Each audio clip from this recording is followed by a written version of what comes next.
1 Pedro capítulo 2, versículo de número 9 e 10. Vós, porém, sois raça eleita, sacerdócio real, nação santa, povo de propriedade exclusiva de Deus, a fim de proclamardes as virtudes daquele que vos chamou das trevas para a sua maravilhosa luz. Versículo 10. Vós sim que antes não eres povo, mas agora sois povo de Deus, que não tinhas alcançado misericórdia, mas agora alcançaste misericórdia. Te louvamos, agradecidos pelo tempo que te adoramos, que louvamos ao Senhor juntos, Senhor. Pedimos agora graça e misericórdia, Senhor, sobre nós, pela ação do Teu Espírito Santo, para nos guiar em toda a Sua palavra, Senhor. Revela a Tua palavra para nós nessa noite, que o Teu Espírito Santo fique livre no nosso meio, para que o nome do Senhor seja glorificado nessa noite. Já te agradecemos, ó Pai, em nome de Jesus. O que a gente tem para falar nessa noite com os irmãos é uma das coisas que é muito necessária, que é sobre igreja, né? Igreja. E aqui você tem um cenário para a gente entender essa epístola de Pedro. O cenário é que eles eram cristãos que já haviam crido no Senhor há muito tempo, só que esse período todo em que eles creram no Senhor, Deus tem que dar alguns elementos para que a nossa fé seja purificada, a nossa fé seja aprovada, a nossa fé amadureça. E Deus usou uma estratégia muito linda, que ele usou o imperador Nero, porque Nero colocou fogo em Roma e acusou os cristãos de incendiarem a cidade. Falou, quem aqui faz esse tipo de coisa é os cristãos. E agora a culpa é dos cristãos. Então tem que perseguir os cristãos. E a igreja passa por um período de grandiosa perseguição. Então, aqui aproximadamente, quando essa carta foi escrita, é no ano 61, 62 da era cristã. E quem é o apóstolo com evidência na igreja primitiva é Pedro. Pedro é alguém que deveria cuidar dos irmãos. Pedro, a gente sabe da história de Pedro, né? Pedro era um pescador, o Senhor o encontrou e o Senhor falou, vinde após mim, que eu vos farei pescadores de homens. E Pedro saiu na proporção a partir do dia de Pentecostes, quando o Espírito é derramado em Atos 2, você percebe que o ministério de Pedro, ele é um ministério de lançar rede. Pedro vai pescar, ele vai fazer com que as pessoas conheçam Jesus, quem é Jesus, por quem Jesus morreu, qual é a obra de Cristo na cruz, e Pedro vai cumprir o ministério dele. Não só no início do ministério dele, mas Pedro também agora ele tem que amparar os cristãos no momento de perseguição. Imagina, como que a gente encorajaria as pessoas no momento de perseguição, em que elas estão perdendo casa, estão perdendo saúde. Sabe o que Nero fazia? Nero pegava os cristãos, colocavam dentro de um galão com óleo e água, mergulhava eles, depois ele pegava os cristãos, fincavam numa estaca e botava fogo para iluminar Roma. Você imagina?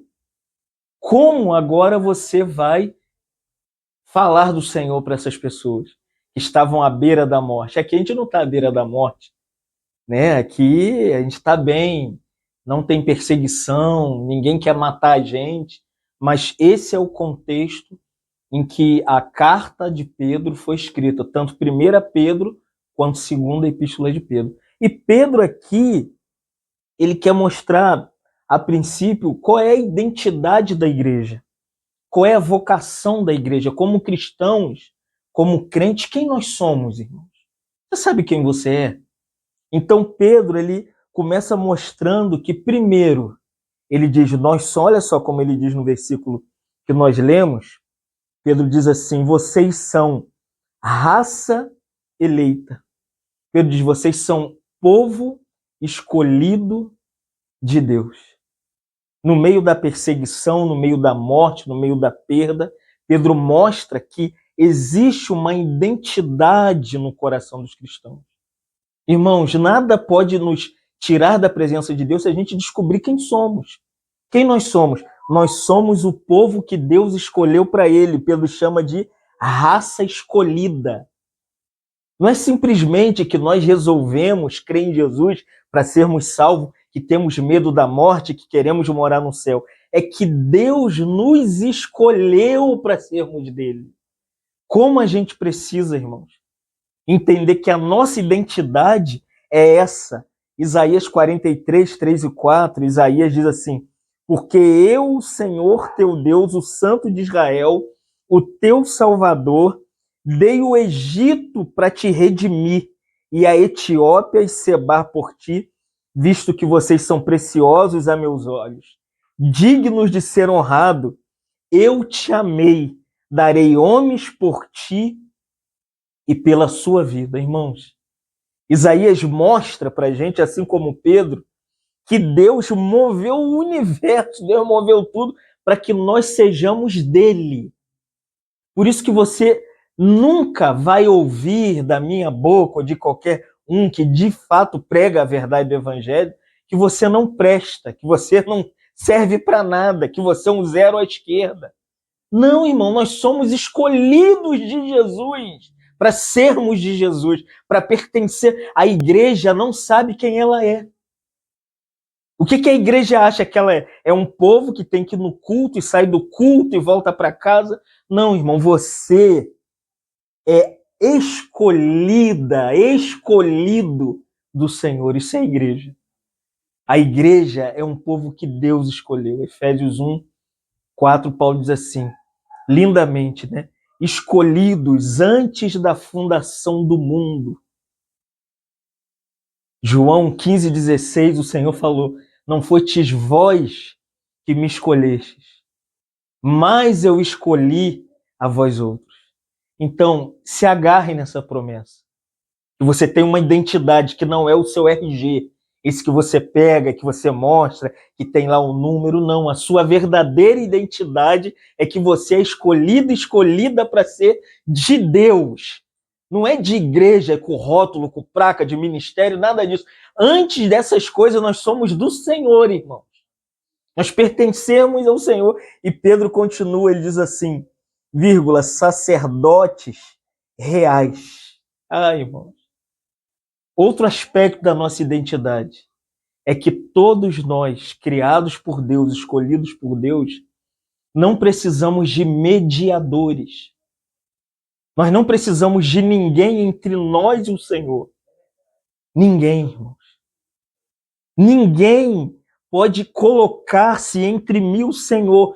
Preste atenção, o reformador Martinho Lutero diz assim, de posse de todas as honras e dignidades, Cristo deu a nós, a todos os cristãos, para que agora possam ser sacerdotes com Cristo. Quando Cristo morreu na cruz, ressuscitou, ascendeu aos céus, enviou o Espírito Santo no dia de Pentecostes, agora todos os crentes são sacerdotes de Deus. Não existe pastor, papa, arcebispo, bispo, não, irmão. Todos nós temos livre acesso à presença de Deus. Quando Deus tirou Israel do Egito, cruzou o Mar Vermelho, quando chegou na Boa Terra, a promessa de Deus foi essa aqui. Vocês vão ser um reino de sacerdotes, uma nação santa. Essas são as palavras, Moisés, que você vai falar aos filhos de Israel. Todo mundo aqui, irmão, pode de manhã acordar, abrir a palavra, meditando na palavra, conhecendo a voz do Senhor, entendendo o sentimento do Senhor. Você pode ir direto ao Senhor, como 1 Timóteo 2,5, Paulo diz assim, há um só Deus e um só mediador entre Deus e os homens, Jesus Cristo, homem. O único mediador não é Maria, não é São Pedro, não é o Papa que está sepultado, nem o Papa que vai vir agora do conclave. O nosso mediador é Jesus, o homem que está na glória, entronizado agora. Então chegue, irmãos. Chega a hora que você quiser. Qualquer momento que você sentir no seu coração de entrar na presença de Deus, não precisa do pastor para te levar. Não precisa do presbítero, não precisa do diácono, não precisa do missionário, não precisa da missionária. Todos nós somos sacerdotes do Altíssimo. Hebreus diz assim: acheguemo-nos confiadamente junto ao trono da graça. O acesso, irmãos, está aberto. Se sentiu inseguro, se sentiu ansioso, se sentiu preocupado, está com o coração carregado, faz o que o Senhor disse para Pedro, lançando sobre ele toda a nossa ansiedade, porque ele tem cuidado de nós. Como sacerdote, como Pedro diz aqui, sacerdócio real. Todo mundo pode se aproximar de Deus. Não estamos falando contra ninguém que tem liderança na igreja, aqueles que são chamados pelo Senhor para cuidar da igreja, mas saiba que você não precisa de nenhum medianeiro. Por isso que eu não sou católico apostólico romano. Eu sou um cristão que creio na Bíblia, que Jesus morreu na cruz em meu lugar, e agora eu tenho ele como meu mediador. O que é mediador? É uma ponte. Aquele que me leva ao trajeto é João, capítulo 14, versículo 6. Jesus falou, eu sou o quê? O caminho, o caminho para Deus é Jesus, amém? Ele é o mediador, ele é a ponte. Ele não só é a ponte, em João 10, ele diz, eu sou a porta das ovelhas, e aquele que entrar por mim entrará, sairá e achará pastagem. Entre, amém, irmão? Seja esses sacerdotes no seu lar. Seja sacerdote na sua casa. Leia o livro espiritual com seu filho, leia a Bíblia com a sua mulher, leia, irmãos, ajude as pessoas, igual Joana tem feito. Ó. Isso aqui é uma ajuda, se preocupando. Lê também, o Espírito Santo está ali, o Pai está ali, o Filho está ali, está todo mundo ali, a Trindade, irmão. Nós somos sacerdotes de Deus. Somos sacerdotes. Não tem ninguém entre nós. Ah, porque chegou o fulano. Não é porque chegou ninguém não, irmão. Não é porque chegou ninguém. É porque todos nós podemos entrar na presença de Deus. Pedro continua dizendo, vírgula, nação santa. Por que santos? Além de ser escolhido, ter acesso direto à presença de Deus, Pedro diz que nós somos como Israel no Antigo Testamento. Quando Deus tirou Israel do Antigo Testamento, Deus santificou Israel. Êxodo 12, o que Deus fez? Deus falou, vocês têm que matar o cordeiro, pegar o sangue do cordeiro e passar nos umbrais da porta, igual essa porta aqui. E todo mundo que o sangue, por onde ele via, o anjo da morte via o sangue, ele não se aproximava. Porque o sangue nos faz ser santos. O sangue nos purifica. O sangue nos restaura. Por isso que Atos 20, 28, Lucas diz que a igreja de Deus que ele comprou com o seu próprio sangue, amém, irmão? Por isso que a igreja não é de pastor nenhum, missionário nenhum, apóstolo nenhum, bispo nenhum, papa nenhum. A igreja é de Deus.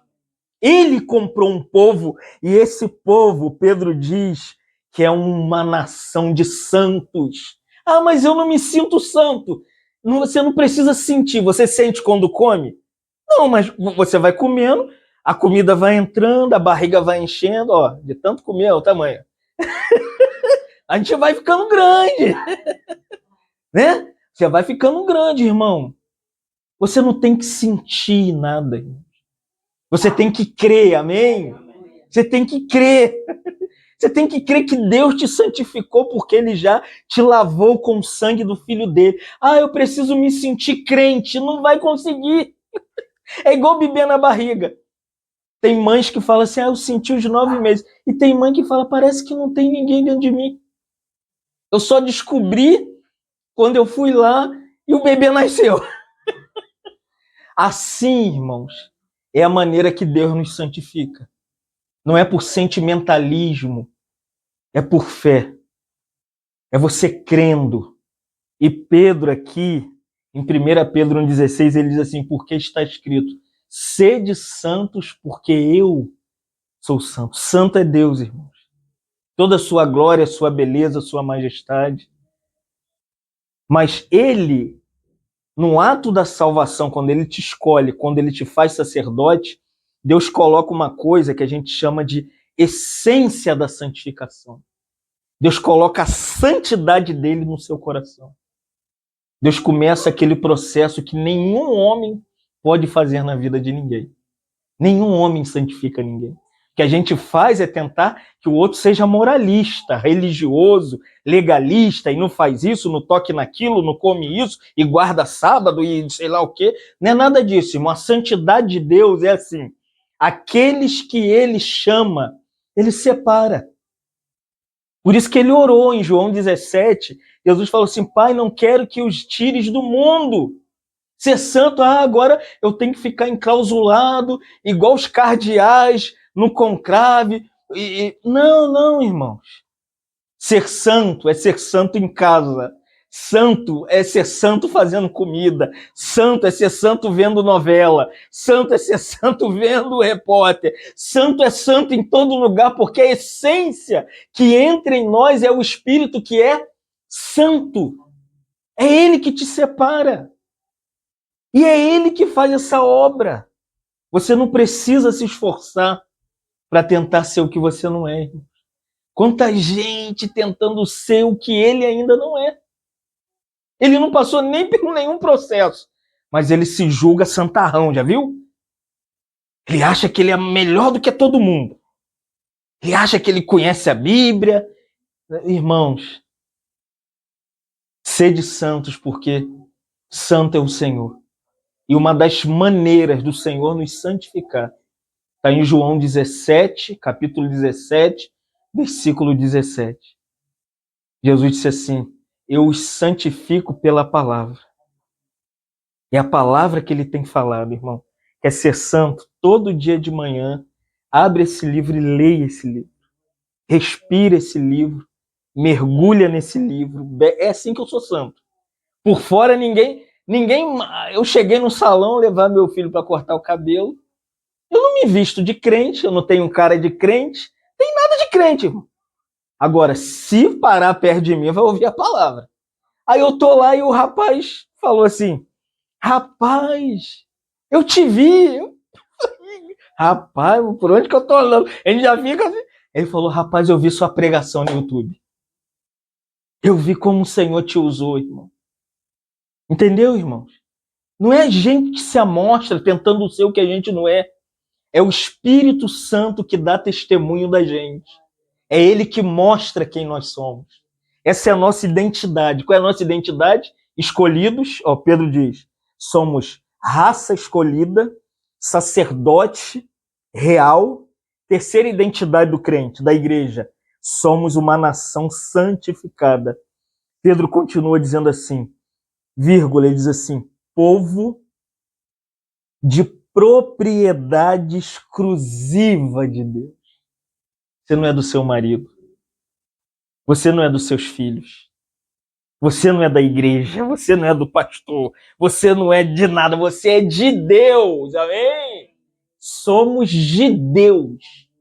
Propriedade exclusiva de Deus. A possessão especial de Deus. Por isso que tudo que você tenta buscar, às vezes não dá certo. Tenta um trabalho, não dá certo. E tenta uma experiência ali, não dá certo. E tenta, não, irmão. Para de tentar, amém? Nós somos propriedade, Pedro diz, exclusiva de Deus. Somos dele. E o seu coração só vai descansar quando Deus for o seu maior tesouro.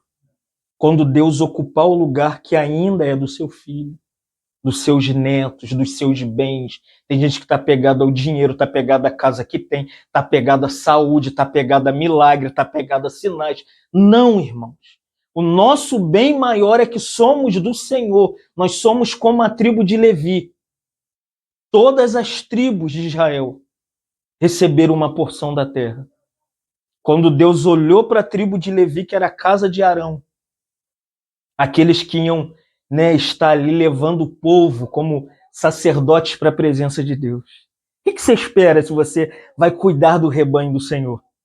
Que alguém te ajude, que alguém financie seu ministério, mas não foi assim que Deus se apresentou para a família de Arão. Quando Moisés chegou e fala, olha, vocês não vão ter direito a terra bem, terreno nenhum. Imagina, irmão, como que eu vou levar os homens para Deus se eu não tenho nada na terra? Moisés falou, a porção de vocês é Jeová, amém? A porção de levitas é diferente hoje, né? Os levitas têm carro importado, casa na praia, né?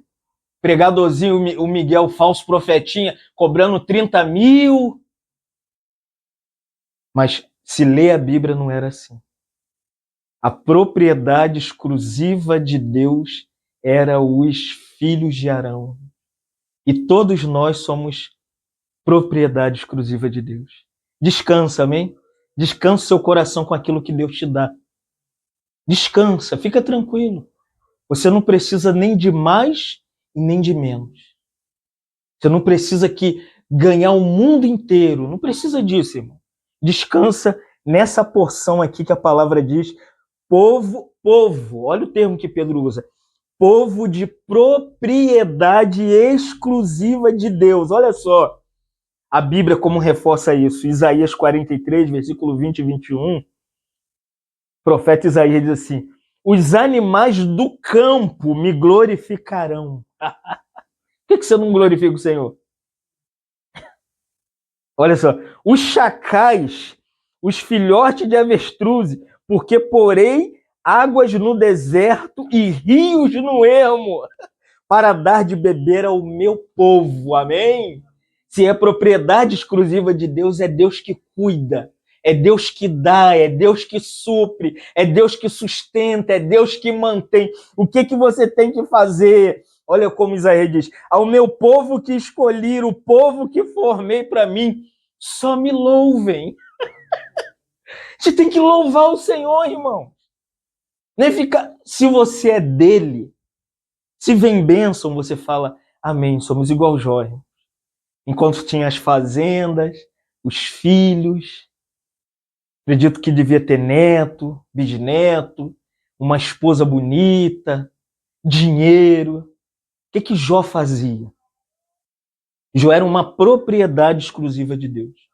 Jó todo dia pegava um sacrifício, matava, santificava a casa dele.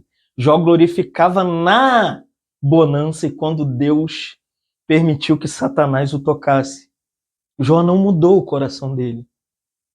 Jó não mudou 1 milímetro. Jó continuou servindo e adorando ao Senhor. A mulher dele falou, amaldiçoa esse seu Deus e morre. Ele tinha perdido os bens, ele tinha perdido família, filhos, filhas, funcionário, irmãos. Mas o coração de Jó, ele entendia que ele era exclusivamente de Deus.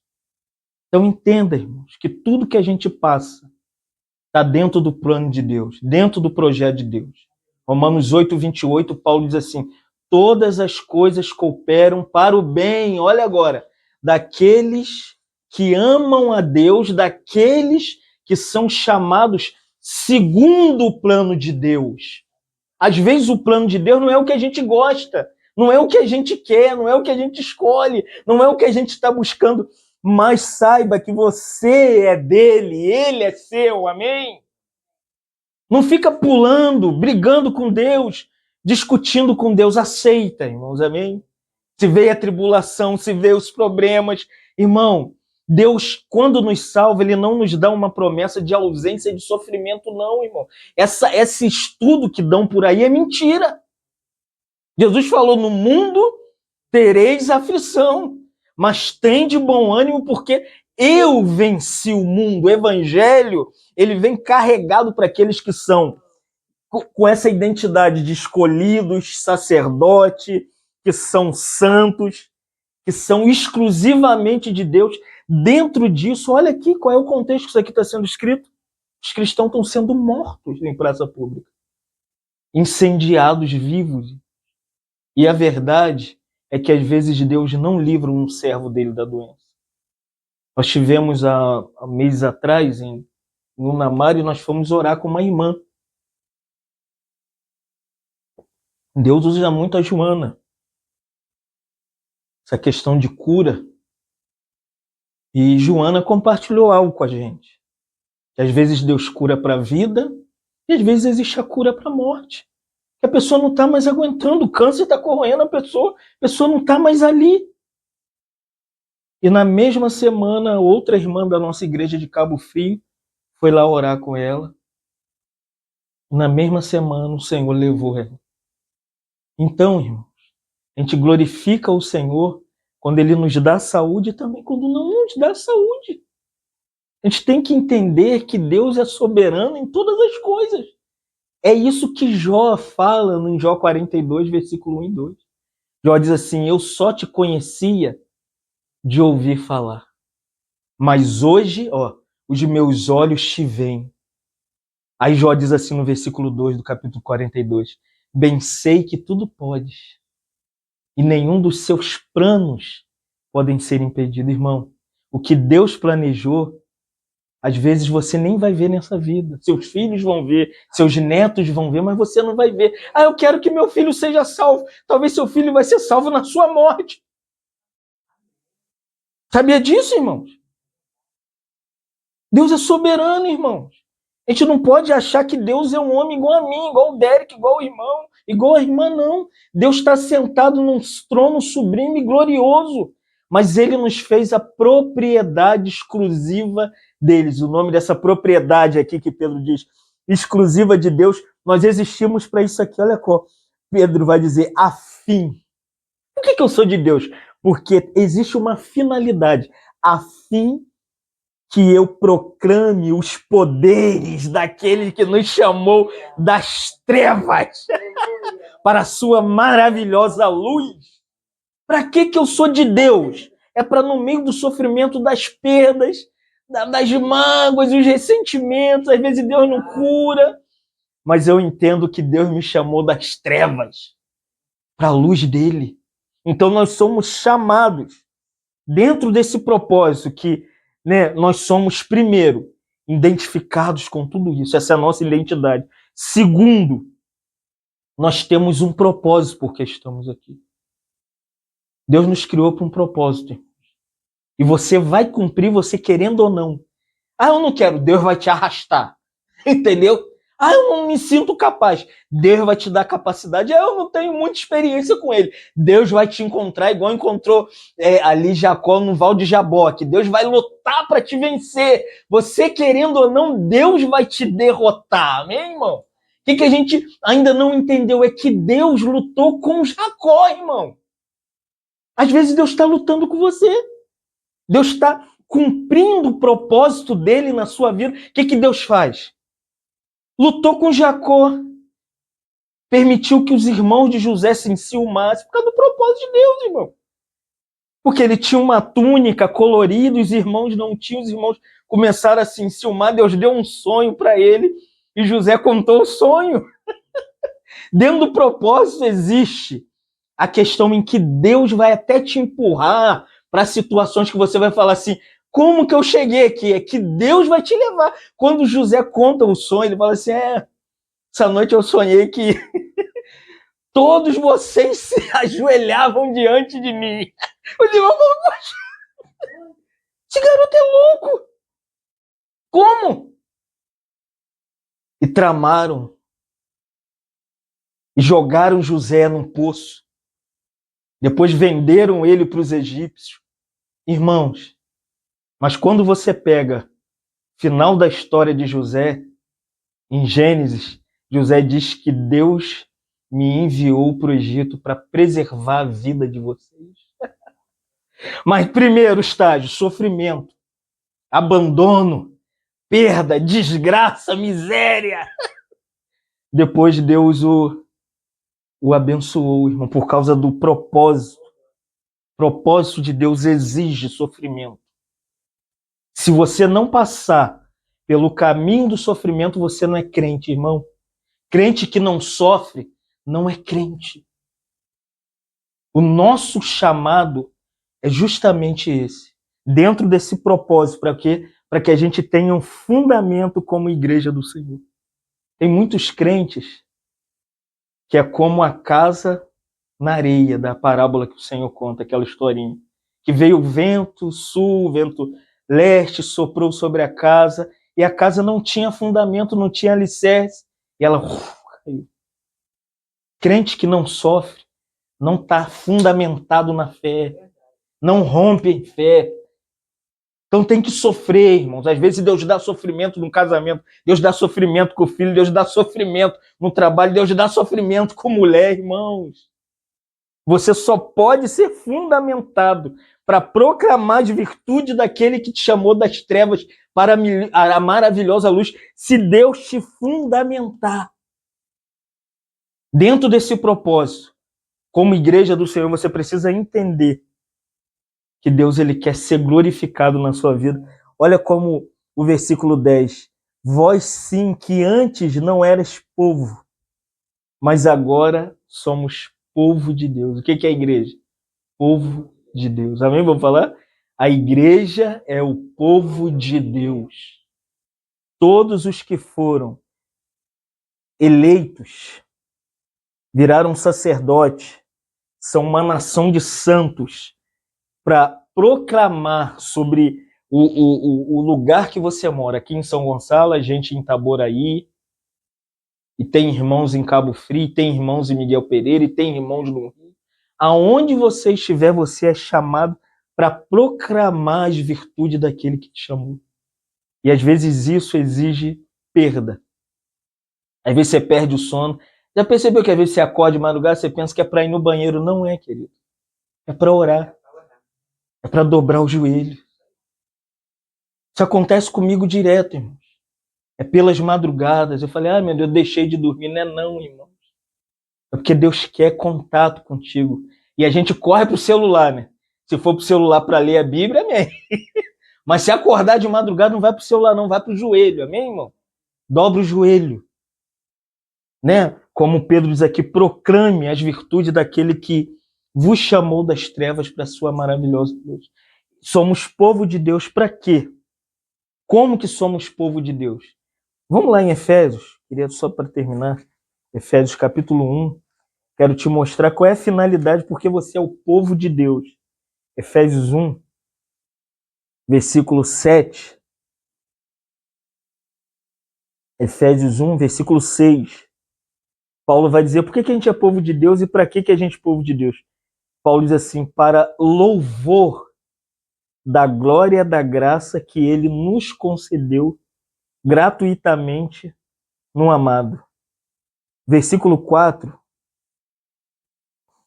versículo de número 12, Paulo diz assim, a fim de sermos para louvor da sua glória, nós que de antemão estamos em Cristo. Versículo 14, o qual é o penhor da nossa herança até o resgate da sua propriedade, em louvor da sua glória. Você existe para dar glória a Deus, amém? Você não existe para mais nada. Deus não te criou para mais nada. Se tem filho, amém. Se não teve filho, amém também. Se tem um bom emprego, amém. Se não tem um bom emprego, amém. Se está enfermo, amém. Se Deus te curou, amém. Agora, Paulo diz aqui que nós existimos, no versículo de número 6, para a glória de Deus. Versículo de número 12, para a glória de Deus. Versículo de número 14, para a glória de Deus. Você não existe mais para nada. Por isso que tudo que você tenta dá errado, amém?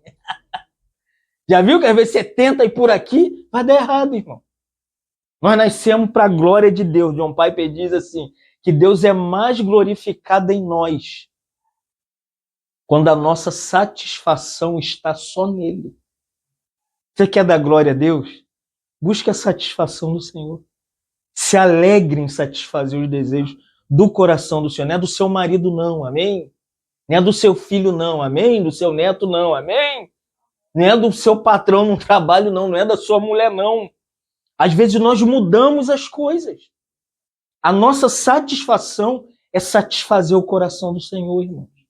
Por isso que Paulo diz, para o louvor da sua glória, sou redimido porque eu devo louvar a glória de Deus, eu devo engrandecer a Deus, eu devo magnificar a santidade de Deus, irmão. Como os cristãos se esqueceram que eles são chamados para glorificar a Deus. São escolhidos, redimidos e selados para viver a igreja. Tá vendo? São um povo de Deus, como Pedro diz aqui, né? 1 Pedro 2,10. São o povo de Deus. Então, como povo de Deus, tudo é isso que nós temos. Temos uma identidade, temos um propósito e temos um fundamento. A nossa identidade é escolhido, sacerdote, santos, propriedade exclusiva de Deus. Qual é o propósito? Para que Deus nos criou? Para anunciar todas as pessoas. Você acha que Joana é doida? Ela tem que ficar mais doida ainda. Ela foi chamada para isso. Ela está com 70 anos para ficar mais louca. Chamar os vizinhos para ouvir a palavra, pregar no ônibus, pregar na farmácia, pregar no carro, e prega e prega. A única coisa que vai satisfazer Deus na vida dela é quando ela proclamar as virtudes daquele que nos chamou das trevas para a maravilhosa luz. Esse é o seu propósito, irmã. Para que Deus te chamou? Entendeu, Derek? Esse é o nosso propósito. O nosso propósito, tudo nessa vida é de passagem, irmãos.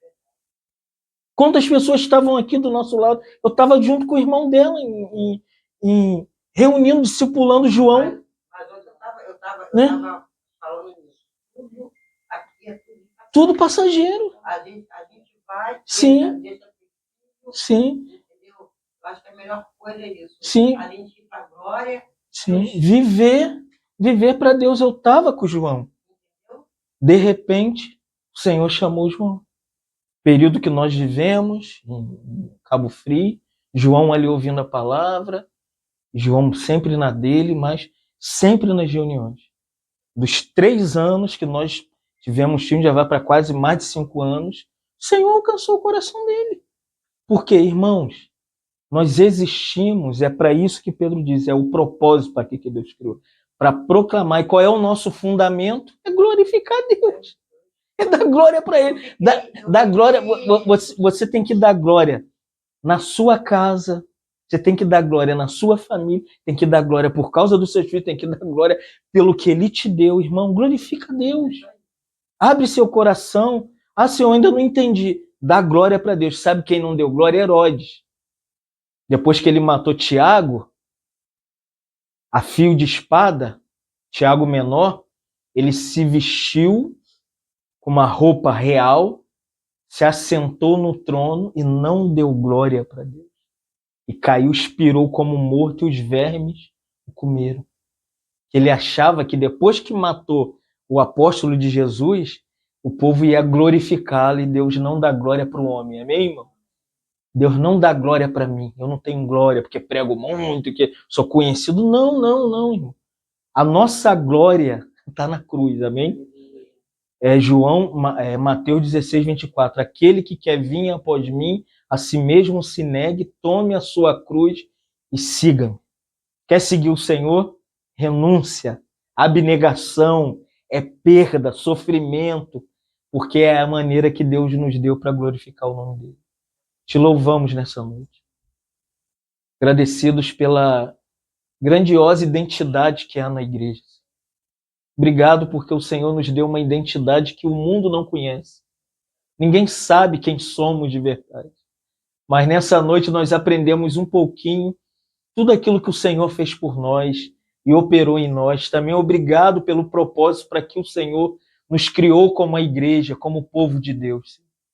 Não deixe-nos perder a visão de que somos um povo só do Senhor, que somos para glorificá-lo na nossa casa, no nosso trabalho, na rua, onde estivermos, Senhor. Não deixe-nos perder o testemunho que o Senhor nos tem dado, como vemos na tua palavra, que recebereis poder ao descer sobre vós o Espírito Santo e sereis as minhas testemunhas. Senhor, nós queremos testemunhar para os nossos vizinhos, para os nossos filhos, nossos amigos, nossos parentes, aonde o Senhor nos enviar. Nós queremos ser um testemunho de Jesus e anunciar e proclamar as virtudes daquele que nos chamou, aleluia, das trevas para a sua maravilhosa luz. Continua abençoando os irmãos de São Gonçalo, continua usando a Joana no discipulado, nas orações, no cuidado, nas visitas. Usa com graça, com misericórdia, com poder, para que o nome do Senhor seja glorificado nessa cidade. Senhor, muito obrigado pelos irmãos que estão aqui. Oramos por aqueles que estão passando por dificuldade financeira. Abra a porta, Senhor. Aqueles que estão passando por crise de ansiedade, depressão, Senhor. Nessa noite pedimos a cura do Senhor. Restaura os seus filhos. São povo do Senhor. Senhor, toma também esses irmãos que já oramos, que estão no hospital, Senhor. Visita-os nessa noite. Vai lá com tua misericórdia, sua graça curadora, a graça que restaura e que tira da morte, que cura. Senhor, não damos ordem às suas mãos, mas pedimos por misericórdia. Faz a sua vontade, Senhor. Cura, restaura. Somos muito gratos a ti, Senhor. Que o Senhor também abençoe o lar da irmã Joana. Senhor, toma o Michel nas tuas mãos. Visita o Gael, Senhor. Cura o Gael, tira a enfermidade, tire tudo aquilo que está tirando a paz do Michel, da Anne, Senhor, ali dos parentes da Anne. Senhor, ajuda e salva esse casal. Também toma o Raniel, obrigado pelo Senhor ter reencontrado o Raniel, Senhor, e ter feito ele um servo ali, servindo com os irmãos da igreja. Senhor, continua abençoando, restaurando sua saúde, na recuperação da sua cirurgia. Senhor, faz a tua vontade na vida do Rani. Também toma a Michele, encontra a Michele, salva a Michele nessa noite. Entra no seu coração e transforma a Michele, Senhor. Sabemos que ela teme o Senhor e conhece o Senhor. Por isso entra ali e faz a tua obra. Também toma os netos da Joana, toma o seu bisneto, toma toda a sua parentela, Senhor. Oramos pelos seus irmãos, teus primos e primas, entregamos todos em suas mãos, Senhor. Em nome de Jesus. Amém.